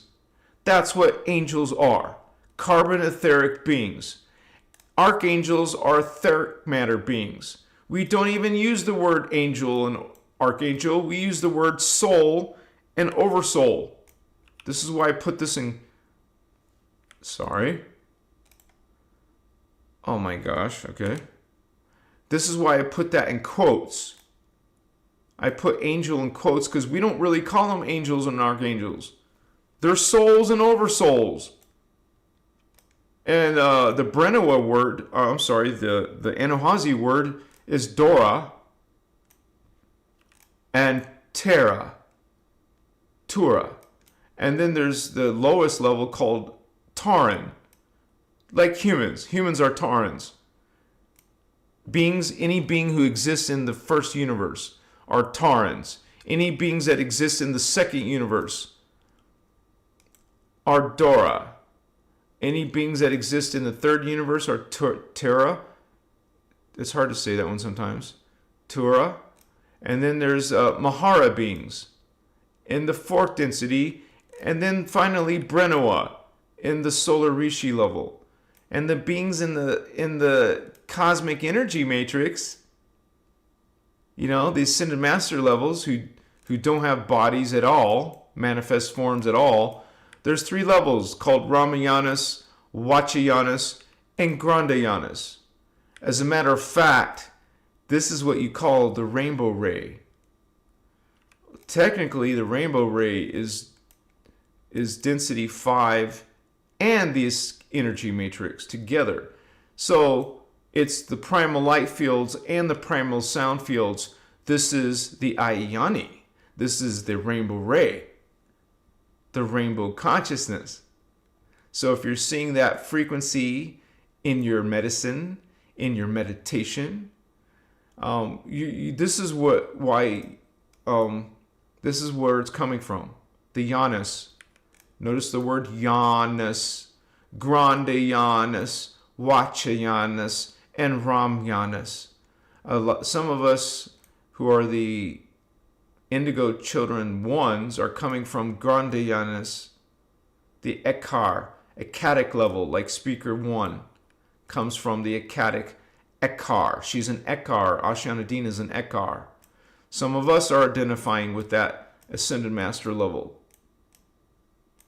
So this is Kundalini, universes 1, 2, and 3. Universes 1, 2, and 3. This is Kundalini level. Now the 4th universe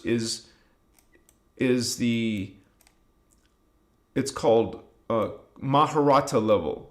So it's higher than Kundalini, but there's something greater than the Christos ray, the Maharata. It's called Kirashe. This is the antimatter, plasmic beings, hot plasma. And so Kirashe is where those beings who never die, that's the blue flame, gold flame, violet flame, they actually never leave the time matrix. That's what I heard speaker 1 say.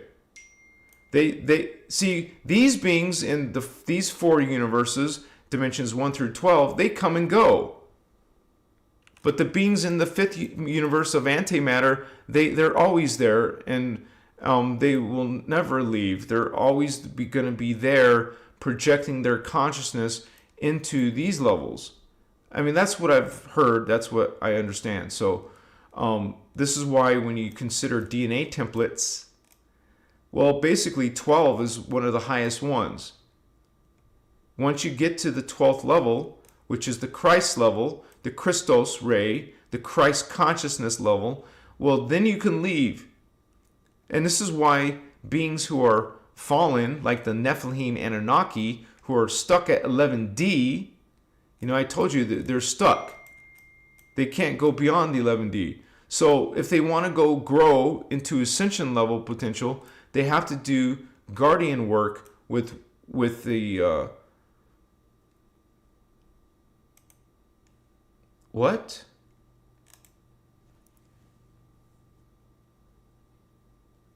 Are we still live, you guys? We're doing okay? It just seems like we got an interruption or something. But it looks like everything's okay. Let me turn this off for a second. There we go. So hopefully you guys were getting all that.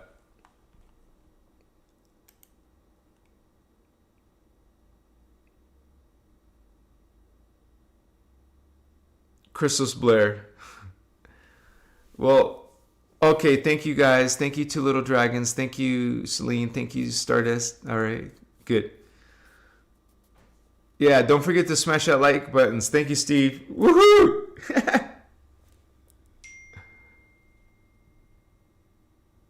Whoa. Okay, so...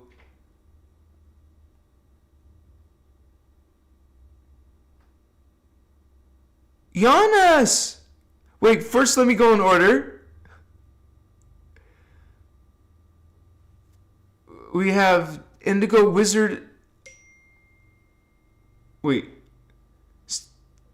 After Stephen Oswald, we have Tracy Lee. Thank you, Tracy. Blessings. She says #1 fan. Woohoo! Tracy Lee. She's also been a member for over a year. You can see her rainbow star. Thank you, Tracy Lee, for that support, that exchange of energy. And then we have Giannis, Star Sister Giannis. Thank you, sister, so much. Bless you. So happy to meet you in person and have you a powerful guardian with us in our group energy. Blessings to you, sister. Thank you for that exchange. And Jazzy Jazz. Woohoo, Jazzy! Much respect to Jazzy Jazz. I might be repeating myself. I'm sorry, but thank you so much, Jazzy Jazz. And she's been a member for over 6 months. And we got Two Little Dragons. That's a new name to me. So I haven't, but you've been a member for over a year. Maybe you changed your name, but thank you, Two Little Dragons. Bless you for that wonderful exchange of energy. You are amazing. All of you guys who are aligning with this, you're finding that level of yourself. You too are holy ones. Stephen Oswald, wishing you so much for you and the tribe that the Sedona dreams come true.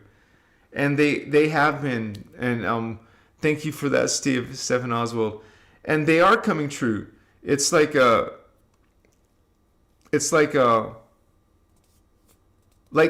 I can say that it was even more beyond my expectations.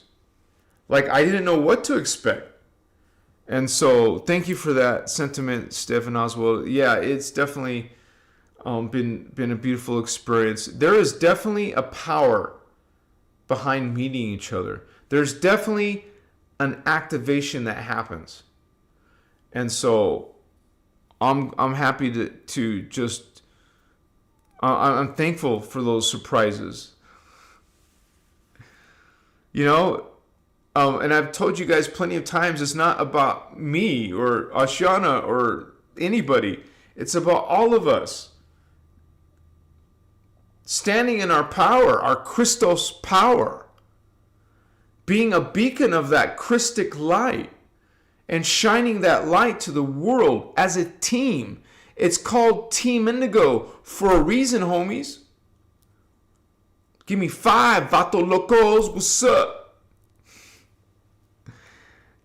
I mean, I'm literally just so happy to see, like, my, you guys know Giannis and Stardust Goddess and Celine and Indigo, and you don't see them like Starman very often. He's there, little Alien and Mr. Madism and Sarah Holder. We're all like, we're not perfect, we're not gurus, but we're coming together with our service to the group.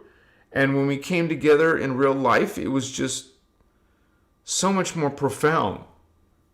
Like, we developed this closeness and a much greater profound respect for each other. And so just all of you meeting right now in this community twice a week, we have these lives here. It is our special time, right? And you look at chat, it's so beautiful. You guys found friendships here. Right? Maybe you'll find your twin flame here. Why can't indigos find love? So it's an honor to facilitate, and now moderators are helping facilitate, and some of you will become a part of this group and helping to facilitate the Christic frequency. And one thing I want to say is that when we were on Sacred Medicine together, we had confirmation. We had visitation by the Ayani, by our higher selves. We didn't see anything dark in our medicine as a group, which says a big thing. And so it's really about just like tonight's topic, the angels and the archangels. Those are real identity levels of ourselves. I mean, of course, religious people will hear that and think it's ridiculous or absurd or even satanic. But we are multidimensional beings. We exist simultaneously right here, but in many locations at once. That's a form of omnipresence. We're existing in all these time vectors. So when you sense a past life or a future life, it's a now life. It's a simultaneous life. So some of those lives, some of those simultaneous lives is an angel. And when you understand how your personal Christos is, your personal Christos is 1,728 selves. So you actually have, out of that, you actually have 144 angel selves. You have 144 archangel selves. And quite frankly, because of the parallel universe, the antimatter universe, you have 144 plus 144 there. You actually have 288 angelic selves. You have 288 archangel selves. That's the human race. As far as I understand from what I've heard from Ashiana, not all beings have that template. Like, that's our 12-strand template. We do exist in the parallel earth. It's part of our ascension and the human ascension. So you are an angel. You're an archangel. You are an avatar. You can say that to yourself, even if it's as an affirmation. I am an angel. I am an avatar. I am an archangel. I am an ascended master. A Giannis, a Brendoa. And so this is a wake-up call. There's so many narratives out there, whether it's religion or New Age. There's so many narratives that are demonizing us, the human race, putting us down, making us out to be sinful beings, making us out to be problems that we need help from greater councils, greater beings. We need something to forgive us, something to, it is, when you start to understand these teachings, you realize those distortions a mile away. You see that BS. And anyone who's coming in to your life in one way or another, into your field, you feel those energies. You see those kind of people. And you put boundaries on them. You don't want to be having those in your circle, especially around your children. We're Lyrans, we're lions. We're the lion pride. We protect our field, our personal field and our group field, man. We're protective of each other. We love each other. We have each other's back. And that's how we need to be with Team Indigo, Team Light, Team Christos, baby. Emerald Order for Emerald Covenant for life. Be a guardian. Well, gee, you call yourself a guardian. Speak a guardian. Think a guardian. Feel what it's like to be a Christic being. How it's like to behave and respond to it Christically. Be Christic with one another. Love each other. Practice that omni-love. Practice and know the 12 attitudes of mastery. Practice and know the 12 responsibilities of mastery. Know what is your inner Christos. Know what is Christ consciousness, the 12th dimensional Maharata. It's your responsibility. It's our accountability. Live within grace, within love, within mindfulness. Be kind. Develop trust. These are our creeds, you guys. This is how we behave. This is the Lyran Syrian model. Okay, we're egalitarian. We co-create. We're not about death and sacrifice. Transmute. That stuff stinks. We don't want that old paradigms anymore. So, and when people, if they act up, let them go heal. And then they can come back and join the party, baby. What's up? That's what it comes down to. Sometimes you have to have a tough love. It's even in the attitudes. Let me show you. It's in Kathara. They're close together. They talk about tough love. So it's in. Let me pull that up in the PDF. Because you might have to have tough love with someone in the community, for example. Let me switch to the PDF. Let me put the word attitudes first. Attitudes.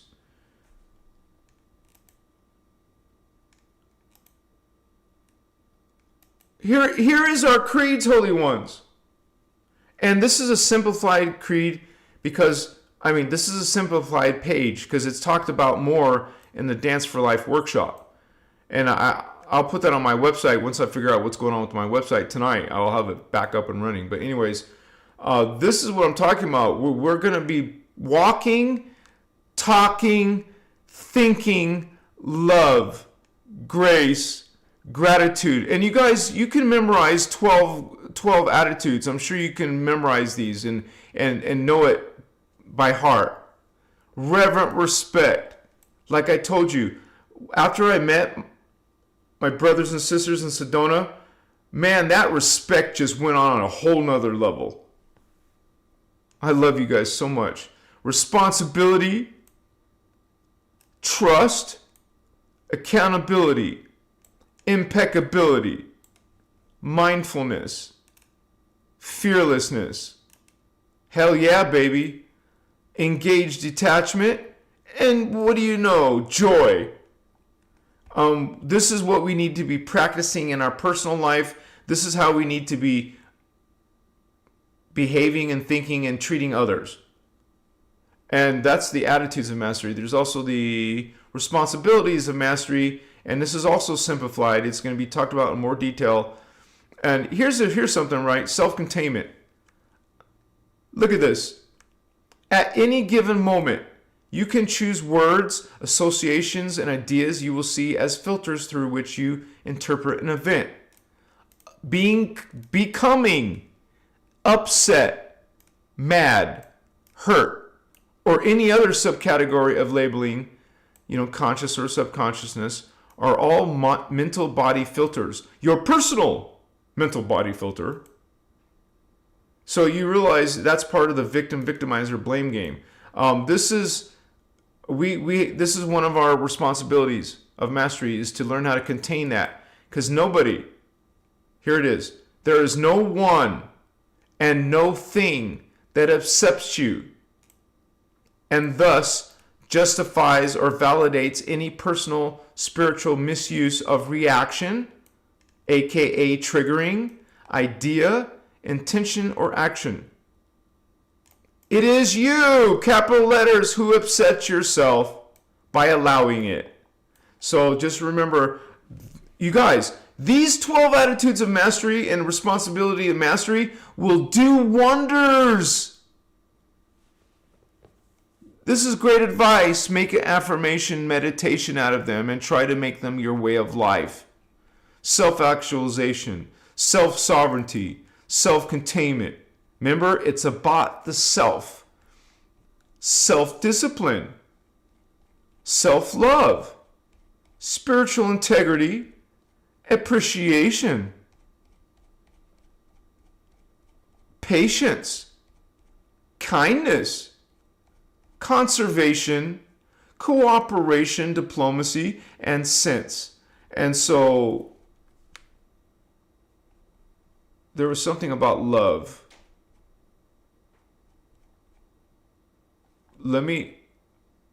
What did I say? There's a soft love. There's a soft love. There's a tough love. And there's a self-love. So you got to be mindful of all three types of love. So this is in Cathara, and we usually can give you a link, but you will have to give you an off website link for now. But if you come back Tuesday, we'll definitely have this problem resolved. So the postures of love and the explanation of them. Sometimes you got to have tough love.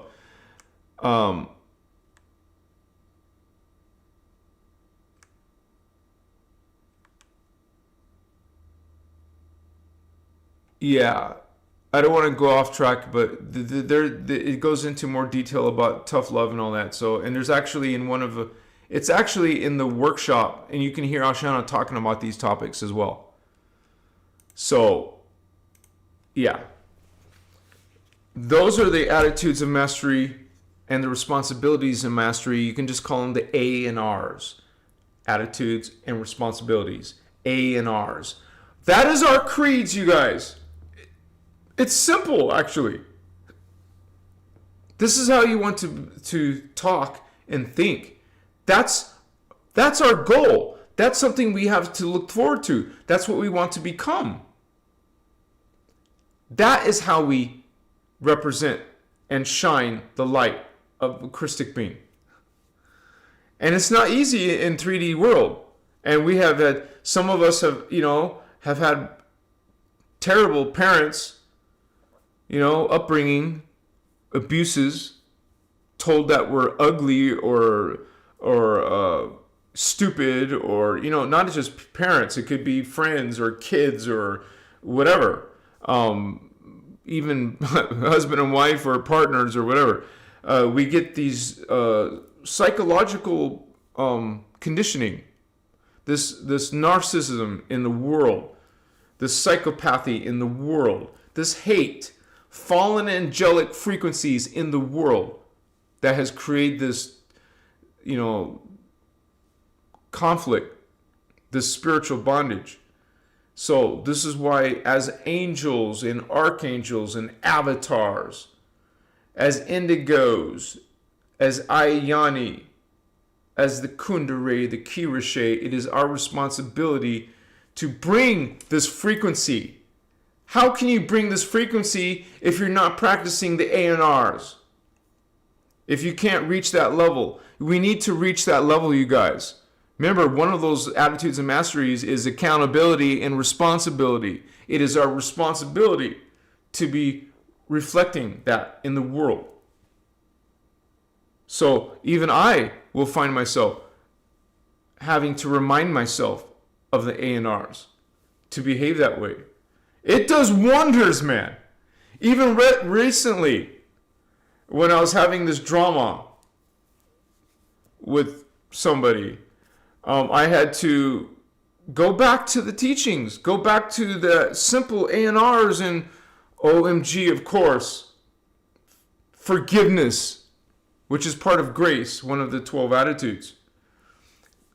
To hold that space of forgiveness, and you saw right there, only I can allow myself to be angry. Nobody can trigger me to be angry. Only I allowed it. Now, don't make a distinction like, oh, someone hurts you physically, mentally, emotionally. It doesn't mean you can't feel sad. It's going to be a natural emotion. I mean, even angels and archangels and indigos feel sorrow when they cease pain and suffering on earth. So it is the being who threw at you hatred or jealousy or judgment or whatever. But like I said, even recently, I had to go back to the ANRs to get me through pain, sadness. So those are constant reminders, you guys. And that's what we want in our group. Our group is going to be based on the ANRs. When we do these public gatherings like Sedona or Hawaii or maybe Peru or wherever, we want to go around the world just like Speaker 1 and Speaker 2 when they were still married.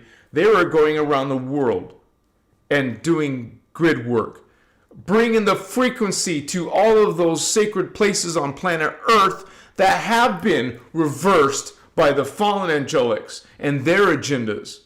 Well, we have to go back and fix and realign these places. And it ain't going to happen with one person.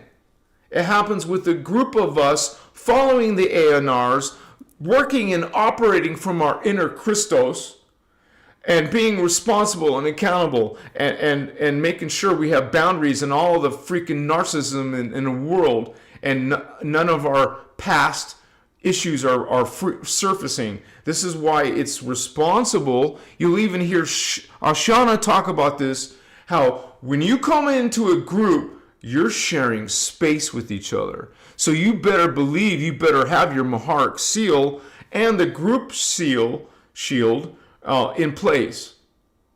We don't want to be bringing our junk into our group get-togethers. So we take care of our stuff before we come in, and this is why we're just saying it in advance that we have to be picky who we choose to come with us. Someone who can answer our questions, or even a brief survey, or list of questions. We want to know you. We want to see you attending our community. We want to see what your vibration is, your frequency is, right? We're responsible. We're making it safe because we do have children sometimes at these groups.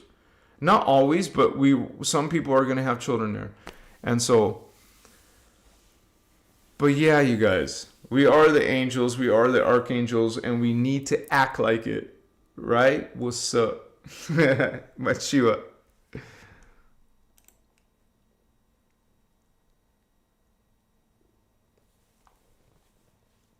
Alicia, my mom said, oh, thank you for those hearts, by the way, whoever's doing that. Thank you.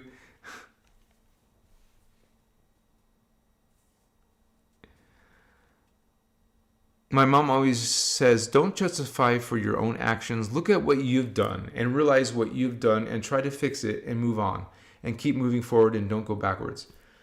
Wise mother, Alicia.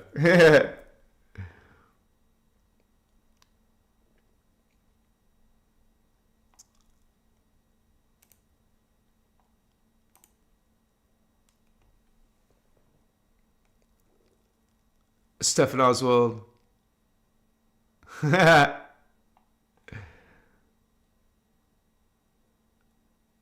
you guys,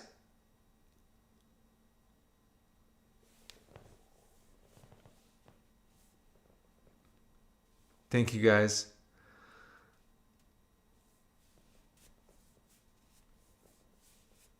Yeah, Giannis, you said it, dear. Absolutely, tough love benefits those who don't respond yet to soft love, or if our boundaries are crossed.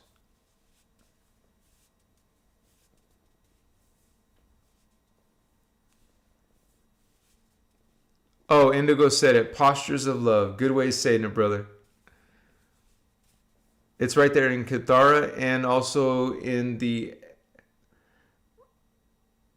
Dance for Joy, Dance for Life, Dance for those workshops. And as far as I know, they don't have like PDFs for all of these workshops, so you actually have to watch the the video series, right? All right, you guys, this is we're coming to the end of this live. It's been a great honor for all of you to be hanging with us tonight. I know it's not Saturday, but at least we still got it. There's 111 likes. I like that number. Someone put that in chat, 111. And so, any last minute donations, you guys, at least $2 more, that would hit that beautiful, perfect chicas masu. But thank you guys for being here with me. It's been a beautiful. I don't know. I'm still vibrating from Sedona, man. I'm still having such beautiful memories and experiences and feelings from just, feeling that like I'm alone in this small town it's like an hour from Vegas, hour and a half. I don't say I get lonely per se, but I do seek that closeness with someone, with people. And I found that within the group that we met together in Sedona. I can basically see us as being friends for the rest of our lives. That we're doing some sacred work together, and there's hundreds of you who come to these lives. You guys, that's all of our potential. We want to rock and roll, baby, and we want to kick ass in this spiritual war. We do that as a group effort, and it's not going to be easy. There will be challenges because some people are just ain't going to hang with that flow, but we're going to get through it. And we're going to do what needs to be done to serve and to make it that service benefit the group. Stephen Oswald, woohoo! We did it. We did it together. Thank you guys so much. Beautiful. Jazzy Jazz, love and light to you, sister. Yeah, baby. That's such a huge blessing, you guys. Thank you so much. Steve, I choose alone over evil. I would be alone too, brother, before I entertain evil, right? Sir Madison, brother, what's up, man? Homie? He said, let your vibe attract your tribe. You said it, man. So whatever vibration that you guys feel resonating with, what you're you yourself are vibrating, speaking, thinking, well, that's what you're going to attract to yourself. So look at it the other way. What do you want to attract to yourself? You have to be what you want to attract, because that's how you're attracting. And this is exactly why it was so beautiful when we went to Sedona.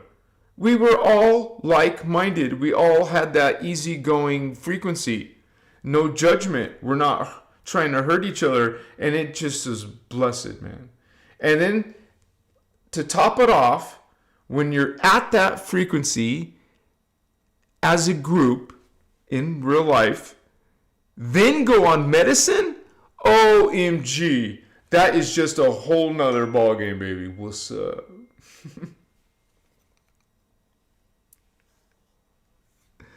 Down in it, Holy One. Woohoo! Thank you so much for that. Blessings. Oh my gosh, thank you, sister. You're awesome. And I'm so happy to see you on a regular basis in this group now. And that's what we are, you guys. We're a team. And we're the ones still talking these teachings. Okay? We're the ones studying these teachings. Our teachings. Indigo children teachings. Ayani teachings. Emerald Order teachings. So this is all based on your inner connection to God Source, what the Guardians call the inner Christos.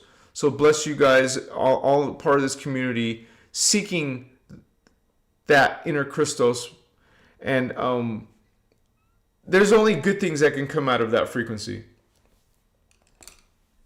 Machiwa.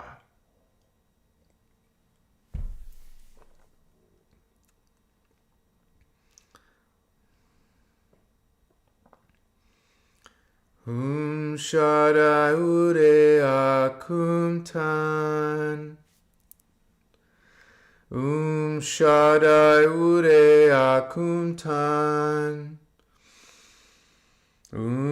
Shada ure akumtan.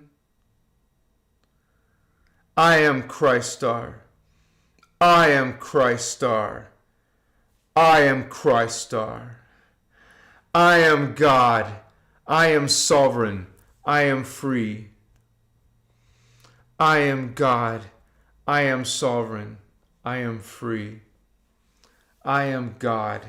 I am sovereign. I am free. And so it is. I'll see you guys in 48 hours.